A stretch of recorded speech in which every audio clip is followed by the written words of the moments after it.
పితృదేవతలు అని కొందరు ఉంటారు. సహజంగా మన ఈ లోకంలో 33 కోట్ల మంది దేవతలు, 3 కోట్ల మంది దేవతలు అని మనం పదే పదే అంటాం. అయితే దీని యొక్క రహస్యం ఏమిటో తెలియనటువంటి అన్యులు ఉన్నారే కొందరు, దుర్మార్గులు కొందరు ఉంటారు, మనల్ని విమర్శించేటువంటి వారు, హైందవ సంస్కృతిని విమర్శించేటువంటి వారు. పుస్తకాలు చదవకుండా, శాస్త్రాలు తెలియకుండా, పుస్తకాలు చదవకుండా ఎవరైతే ఉంటారో వాళ్ళు ఏం చేస్తారు అంటే 33 కోట్ల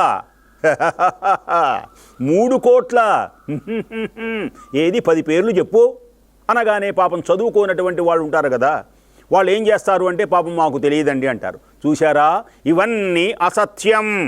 33 లేవు, 3 లేవు, ఉన్నారు. జాగ్రత్తగా వినండి. 33 కోట్ల మంది దేవతలెవరు, 3 కోట్ల మంది దేవతలెవరో ఈ శుభ సమయమునందు గణపతి యొక్క దివ్య వైభవాన్ని చెప్పేటప్పుడు మీకు తెలియజేస్తున్నాను. కోటి అంటే, కోటి అనగా సమూహము అని అర్థం. కోటి అంటే 100 లక్షలు ఉన్నాయనుకోండి, 100 లక్షలని కోటి అంటారు. కోటి రూపాయలు అంటే.